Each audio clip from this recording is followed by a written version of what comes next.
धडे लावायची गरज नाही। मी तर बऱ्याच वेळा सांगतो, माणूस काय त्याच्या आईच्या पोटातून शिकून येतो का? पण एकदा पाण्यात पडल्यावर माणूस पोहायला शिकवतो ना, तशी गंमत आहे। परिस्थिती आता बघतो, जरा अंदाज घेतो ना। मला तर अजून संसद कुठल्या बाजूला आहे आणि कुठून आत जायचं हेच माहीत नाही। तर आत गेल्यावर बरोबर शिकणार आहे कुठं मराठी भाषा, पुढल्या माणसाला कोणती भाषा अभिप्रेत आहे तशा भाषेतच मला बोलावं लागणार आहे ना। दिल्ली तसे माझ्यासारख्या सर्वसामान्य कार्यकर्त्यासाठी ही नवीनच आहे। तशी दिल्ली तर नवीनच आहे, पण लोकसभेची निवडणूकसुद्धा एक अविस्मरणीय निवडणूक झाली। कारण माझा राजकीय जीवन प्रवास पाहिला तर एकदम खडतर आणि सर्वसामान्य कुटुंबातला, कुठला राजकीय वारसा नसताना ग्रामपंचायतचा सदस्य, सरपंच ते खासदार या पदापर्यंत पोहोचण्याचा बहुमान मला माझ्या मतदारसंघातील मायबाप जनतेने दिला। नेते मंडळीने माझा विश्वास टाकला, तो विश्वास खऱ्या अर्थाने सार्थकी ठरवला आणि आज दिल्लीमध्ये आल्यानंतर एक वेगळं पण पाहायला मिळालं। कारण कधी आपण स्वप्नात न पाहिलेली दिल्ली आज आपल्याला प्रत्यक्षरित्या संसदेत जाण्याचा बहुमान मिळणार आहे। हा आजचा दिवस म्हणजे माझ्यासाठी एक भाग्याचा दिवस आहे। तुम्ही निवडून आला त्याच्यानंतर तुमचे जे समोरचे विरोधक होते त्यांनी शुभेच्छा दिल्या का? नाही, राजकारणात मला अजून तर काही शुभेच्छा नाही आल्या, पण त्यांच्या शुभेच्छा जरी आल्या नाही पण त्या शुभेच्छा ग्राह्य धरून आपण पुढे काम करायचं। तुमच्यासमोर काय प्रश्न आहेत? लोकसभेचा 24 तारखेपासून अधिवेशन सुरू होतं। माझ्या मतदारसंघाची भौगोलिक परिस्थिती पाहिली तर बहुतांशी भौगोलिक परिस्थिती एक ग्रामीण टच मतदारसंघ आहे आणि सध्या मला निवडणुकीमध्ये एक प्रामुख्याने काही प्रश्न माझ्यासमोर आले, ते म्हणजे कांद्याची निर्यात बंदी आणि दुधाची दरवाढ। हे प्रश्न आता ज्वलंत प्रश्न आहे। बाकी काही पाण्याचे प्रश्न आहे, काही शेतीचं पाणी आणि पिण्याचं पाणी, काही औद्योगिकरणाचे प्रश्न आहे। हे सगळे प्रश्न आपण सोडवणार येणाऱ्या कालखंडामध्ये सोडवण्याचा प्रयत्न करणार आहे। पण त्याचबरोबरीने आत्ता सध्या सगळ्यात महत्त्वाचा प्रश्न म्हणजे दुधाचे दरवाढ आणि कांद्याची निर्यात बंदी। नाही, गुजरातला कांद्याचे दर मिळतात पण महाराष्ट्राला मिळत नाही, काय वाटतं याच्यावरती प्रश्न उत्तर निघून मिळेल का? आता ते तर मुद्दे मांडावं लागणार आहेत ना आम्हाला शेवट। ते काल निर्मला सीतारामन यांनी बजेट सादर केलं राज्यांसाठी 8,000 कोटी फक्त दिलेले आहेत महाराष्ट्राला। उत्तर प्रदेश, बिहारला 15 ते 20,000 कोटी दिलेले आहेत। दुजाभाव दिसतोय? तर दुजाभाव आहे, पण आता पाहू अजून, मी तर संसदेतच नाही गेलो अजून। आता तिथं गेल्याशिवाय आता कसं बोलणार आहे?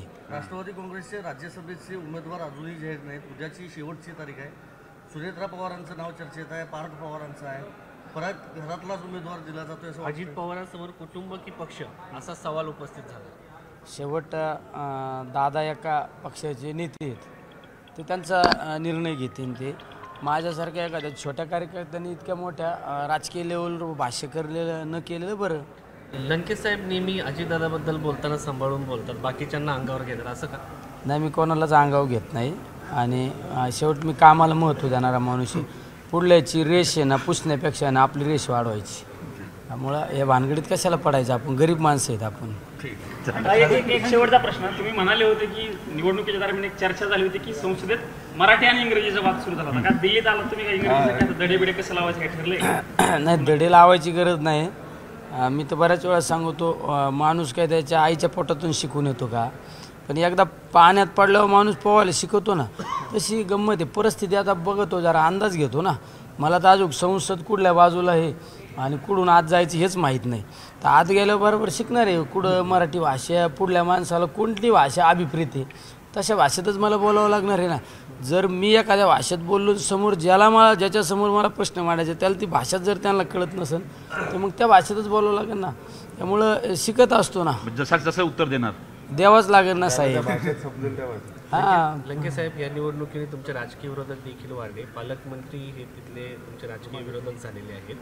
तर आता पुढील भविष्यामध्ये अनेक अडचणींना देखील सामोरं जावं लागेल। केंद्रात सरकारनेही कशा पद्धतीने तुम्ही हे सगळं साधून घेणार? निलेश लंकेचा जन्म हा संघर्षातून झालेला आहे।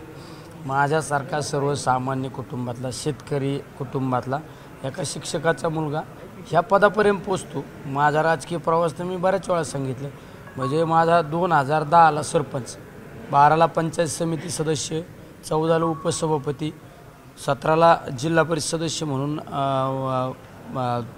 जिल्हा परिषद सदस्य झालो, 19ला आमदार झालो आणि आता 24ला खासदार झालो। हे सगळं संघर्ष उकळून पेलो आहे ना आम्ही। त्यामुळे हे काय आमच्यासाठी नवीन नाही, संघर्ष विरोधक हे आमच्यासाठी नवीन नाही. पण मी विरोधाला विरोध करणारा माणूस नाही, मी कामाला महत्त्व देणारा माणूस आहे. आपला जो रस्ता आहे आपल्या रस्त्याने जायचं, राजमार्गाने आपण पुढं जाऊन ते आपल्याला यश हासिल करायचं आणि लोकांना न्याय द्यायचा. थँक्यू. कटरी बनाला चलो. आता तुमची कटरी आता दिसता तुम्ही.